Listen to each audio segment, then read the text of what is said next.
आप लोगों का विज्ञान के सेशन में स्वागत है। हम लोग नियंत्रण एवं समन्वय चैप्टर को आगे बढ़ा रहे हैं। कैसा लग रहा है यह चैप्टर आपको? अच्छा लग रहा है? हाँ, शरीर के बारे में जब हम लोग जानते हैं, जो हम कुछ ऐसी क्रियाएं करते हैं और हम ये सोचते हैं ये तो होती है, इसमें कोई बात नहीं है, लेकिन जब अब हम सिस्टम समझ रहे हैं तो हमें इंटरेस्ट आ रहा है। हम सोचने पे मजबूर हो जाते हैं, अरे तब हमने ऐसा करा था तो कहाँ गया होगा मैसेज, कहाँ से हमारे पास आया होगा मैसेज, हमने ऐसे रिएक्शन करा तो क्यों किया। कितने आपके जो अब तक एक ऑटोमेटिक एक आपके काम हो रहे थे, अब आपको लग रहा होगा हमें ये एक साइंटिफिक नॉलेज गेन हो रही है, एक वैज्ञानिक सोच हमारे अंदर एक डेवलप हो रही है या नहीं है? मजा आ रहा है? चलिए, तो अगर मजा आ रहा है तो आगे ये सेशन बढ़ाते हैं। और आज हम लोग बहुत इंटरेस्टिंग चीज समझने जा रहे हैं, मानव मस्तिष्क के बारे में। तो अभी जो हमने देखा, हम के हमारे पास हमने देखा कि कुछ इंफॉर्मेशन हमारे मस्तिष्क तक नहीं जा रही है, लेकिन जब हमने अभी इस पहले वाले सेशन में देखा कि कुछ सेंट्रल नर्वस सिस्टम भी है, जो स्पाइनल कॉर्ड और ब्रेन का ही बस कनेक्शन है और किसी का कनेक्शन नहीं है। देखा था ना हमने। इसका मतलब स्पाइनल कॉर्ड से सीधे मैसेज हमारे ब्रेन तक जा रहा है और ब्रेन से हम वापस आ रहा है और उसके अकॉर्डिंग हम क्रियाएं कर रहे हैं। लेकिन ये वो कौन सी क्रियाएं होंगी? रिफ्लेक्स एक्शन वाली? हाँ या नहीं? हाँ, ये रिफ्लेक्स एक्शन वाली ब्रेन तक नहीं जा रही हैं।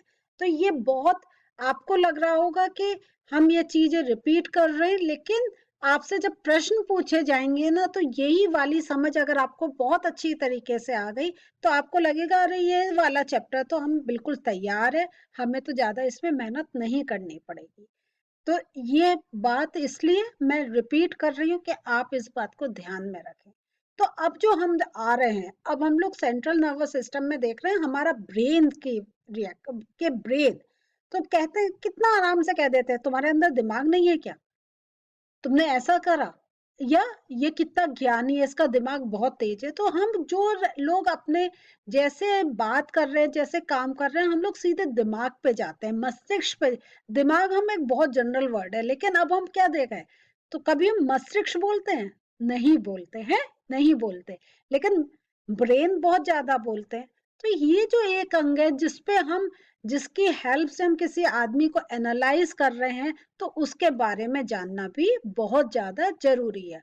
तो आज हम लोग इतना सब कुछ समझने के बाद, तंत्रिका तंत्र के समझने के बाद, प्रतिवर्ती क्रिया को समझने के बाद, आज हम लोग चल रहे हैं मानव मस्तिष्क की तरफ, कि ये जो मानव मस्तिष्क है ये कैसा है। देखिए, ये ऐसा कुछ दिखाई देता है। जो ये मानव मस्तिष्क है ये तंत्रिका कोशिकाओं, नर्व सेल से बना हुआ है, और इससे बना एक नर्वस सिस्टम का बहुत बड़ा भाग। तो ये एक नर्व सेल से बना हुआ नर्वस सिस्टम का बहुत बड़ा भाग है। और अगर हम कहें तो भैया ब्रेन को हम क्या कहते हैं, जैसे एक मुट्ठी के बराबर। और इसको हम कैसे देखकर लगता है ना, जैसे अखरोट होता है, वॉलनट होता है, ऐसा कुछ स्ट्रक्चर दिखाई देता है। तो अगर ब्रेन को एक बार और ऐसे करना हो, तो आप चाहें तो सेशन को रोक कर जाइए, अखरोट लेकर आइए और देखिए, कुछ वैसा ही दिखाई देता है। और तो ये क्या है, अभी अगर हम इसकी डेफिनेशन की तरफ जा रहे हैं, तो ये एक नर्वस सिस्टम का बहुत बड़ा भाग है, जो मेरु रज्जु स्पाइनल कॉर्ड के साथ मिलकर क्या बनाता है, केंद्रीय तंत्रिका तंत्र, सेंट्रल नर्वस सिस्टम। ठीक है, तो ये ब्रेन स्पाइनल कॉर्ड के साथ मिलके सेंट्रल नर्वस सिस्टम बनाता है। और ये हमारा चैप्टर ही क्या है, एक नर्वस सिस्टम के ऊपर है, कैसे हमारी नर्व्स काम करती हैं और हमारे जो दिनचर्या के जो एक्शंस हो रहे हैं वो कैसे होते हैं। तो अब हम लोग देखते हैं, जो अभी हमने कहा कि वो मेरु रज्जु के साथ मिलकर सेंट्रल नर्वस सिस्टम बनाता है। तो अब हम मेरु रज्जु के बारे में बात कर रहे हैं, उसके ट्रांसवर्स सेक्शन की भी हमने बात कर ली, रिफ्लेक्स एक्ट में जब बात कर रहे थे। थोड़ा सा और समझते हैं ये स्पाइनल कॉर्ड क्या है। ये जो है आपकी स्पाइनल कॉर्ड, ये तंत्रिका रेशों का एक बेलनाकार बंडल है जो ऊतक मेरुदंड के भीतर है, वर्टेबल कॉलम के अंदर है। तो ये चीज हमने बताई थी ना कि ये जैसे, चलिए अपने आप बनाइए ऐसे करके, एक के ऊपर ऐसे। तो ये हमारी वर्टेबल कॉलम है। अगर आप ऐसे कर करके अपना पढ़ाई करेंगे, आपको बहुत आसानी से समझ में आ जाएगा।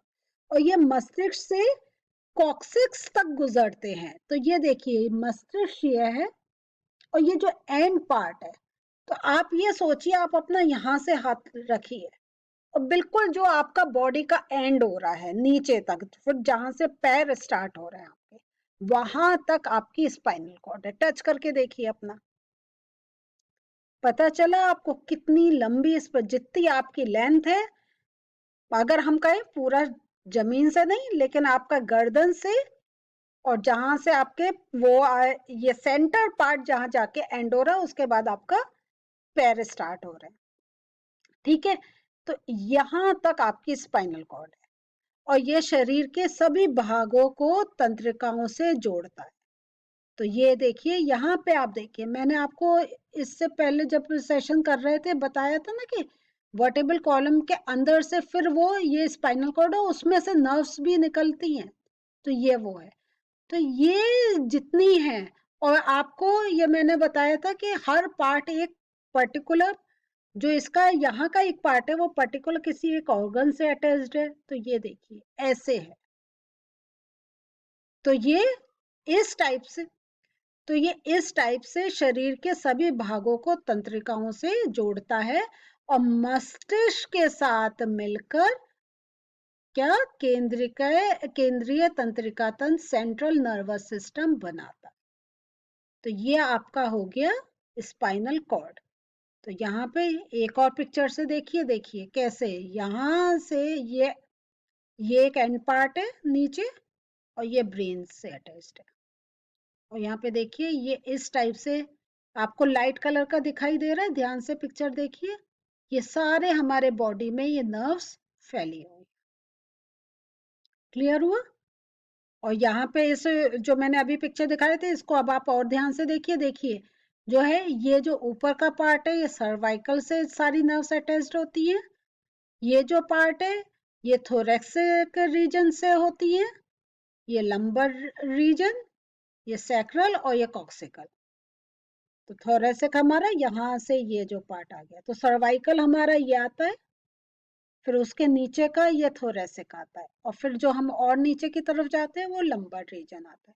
ये अभी आपके कोर्स में नहीं है, लेकिन आपको पढ़ रहे हैं तो आपको सब टाइप की थोड़ी सी इंफॉर्मेशन होनी चाहिए। तो यहाँ, तो अब आपको स्पाइनल कॉर्ड का स्ट्रक्चर समझ में आ गया, वो कहाँ से कहाँ तक है और कैसे वो सेंट्रल नर्वस सिस्टम का पार्ट है। अब जो हमारा स्पाइनल कॉर्ड है, मेरुरज्जु है, इसके क्या कार्य हैं, क्या फंक्शंस हैं?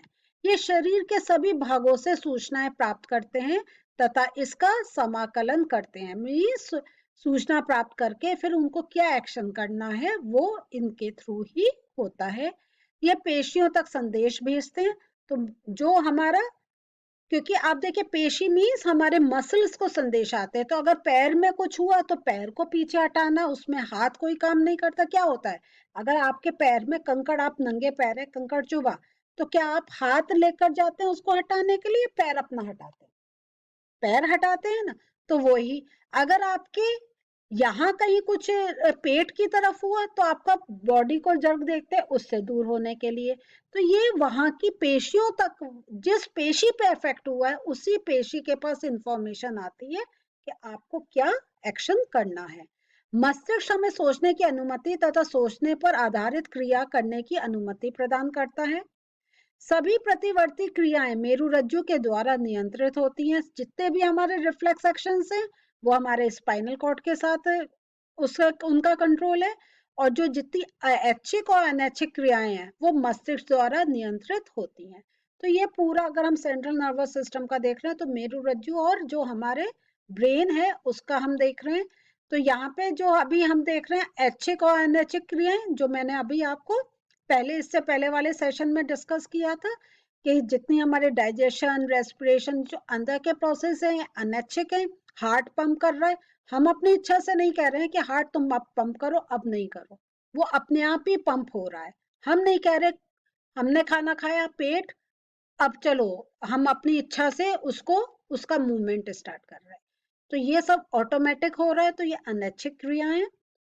ऐच्छिक क्रियाएं हैं कि हम किसी चीज से इंस्पायर होके, किसी चीज के इफेक्ट से हम चलकर जा रहे हैं, आंखें बंद कर रहे हैं, खोल रहे हैं, हाथ अपनी, अभी मेरा मन कर रहा है मुझे आपको बताना है, मैं हाथ आगे बढ़ा के आपको समझा रही हूँ, लेकिन मेरे अगर मैं नहीं चाहूँ मैं हाथ पीछे रख सकती हूँ और मैं आपको पढ़ा सकती हूँ। तो ये मेरा क्या है, ब्रेन से कंट्रोल हो रहा है, सेंट्रल नर्वस सिस्टम से कंट्रोल हो रहा है।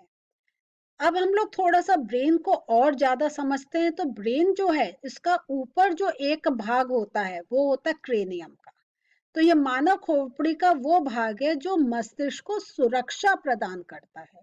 तो ये देखिए, ये क्रेनियम है। तो ये आप समझ लीजिए क्रेनियम क्या है, एक बॉक्स है, एक बक्सा है, इसके अंदर ब्रेन है। तो ये क्रेनियम एक बक्सा है जिसके अंदर हमारा मस्तिष्क, हमारा ब्रेन सुरक्षित रहता है। इसके ऊपर एक फिर अब जो देखिए, ब्रेन हो गया, क्रेनियम हो गया, लेकिन इनके बीच में भी अभी बहुत कुछ है, क्योंकि क्रेनियम क्या हो गया, ये बोनी स्ट्रक्चर हुआ, और जो हमारा ब्रेन है ये मस्कुलर, ठीक है। तो एक हार्ड चीज है, एक सॉफ्ट चीज है, तो कुछ उसको नुकसान हो सकता है, तो उस नुकसान को बचाने के लिए क्या होता है, मस्तिष्क में आवरण होते हैं जिनको हम मेनिंजेस भी बोलते हैं। ये जो मस्तिष्क आवरण होता है ये 3 पतली झिल्लियों से बना होता है, जो मानव मस्तिष्क को आंतरिक आघात से सुरक्षा प्रदान करता है। तो ये समझ लीजिए क्रेनियम, ये आपका ब्रेन। अब इन दोनों के बीच में आपके क्या है, कुछ मेनिंजेस हैं, वो पतली झिल्लियां हैं जिनमें आपका एक द्रव भरा होता है, एक तरल पदार्थ भरा होता है, जो एक जैसे लिक्विड होता है ना, कि वो फिर जो अगर इस पर कुछ वो जर्क आ रहा है तो वो ब्रेन पर इफेक्ट नहीं आता है। तो इसके अंदर एक तरल पदार्थ भरा रहता है जिसे हम क्या कहते हैं, सेरेब्रो स्पाइनल फ्लूइड। तो ये यहाँ देखिए, ये तो हमारा मसल्स आ गए, ये हमारा क्रेनियम और ये ब्रेन, और इनके बीच में हमारा सेरेब्रो स्पाइनल फ्लूइड भरा होता है। और ये जो हमारा फ्लूइड होता है ये मस्तिष्क से मेरु रज्जु तक फैला रहता है। तो देखिए ये जो ब्लू कलर दिखा रहे हैं ना, ये देखिए ये स्पाइनल कॉर्ड तक फैला हुआ है। और इसका मेन काम क्या है कि जो आंतरिक आघात है, आंतरिक कोई चोट लग रही है उससे वो बचा कर रखता है। तो आप समझ लीजिए जैसे आपका कोई एक शीशे की चीज है, आप उसको एक बक्से में बंद कर रहे हैं, लेकिन क्या आप सीधे बक्से में रख देते हैं? नहीं, उस पे आप क्या करते हैं, या तो पेपर चिपकाते हैं या जो उसकी जो बबल शीट आती है उसको लगाते हैं, कि जबकि आप बॉक्स में रख रहे हैं लेकिन आपका कभी हो सकता है बॉक्स भी उस पर कुछ चोट पहुंचा सकता है। तो आपका शीशे की चीज और बक्से के बीच में क्या हुआ, बबल रैप आया या न्यूज़पेपर की कवरिंग कुछ आया है ना, तो वो कवरिंग है वो आप समझ लीजिए सेरेब्रो स्पाइनल फ्लूइड है, जो इंटरनल इंजरी से बचाता है ब्रेन को। तो आज हम लोगों ने क्या पढ़ा, आज हम लोगों ने देखा पहले बेसिक जो मस्तिष्क है, जो हमारा ब्रेन है, वो कैसे क्रेनियम एक सुरक्षा कवच में है, लेकिन वो सुरक्षा कवच और ब्रेन के बीच में भी कुछ ऐसे द्रव्य है जो जो जर्क्स होते हैं उनसे ब्रेन को बचाता है। तो आज यह सेशन यही एंड हो रहा है। नेक्स्ट में हम देखेंगे ब्रेन के कितने पार्ट्स हैं, मस्तिष्क के कितने पार्ट हैं और उनकी क्या क्या क्रियाएं हैं। तो अगले सेशन में मिलते हैं और थोड़ा सा मस्तिष्क के बारे में और जानकारी हासिल करते हैं। बाय।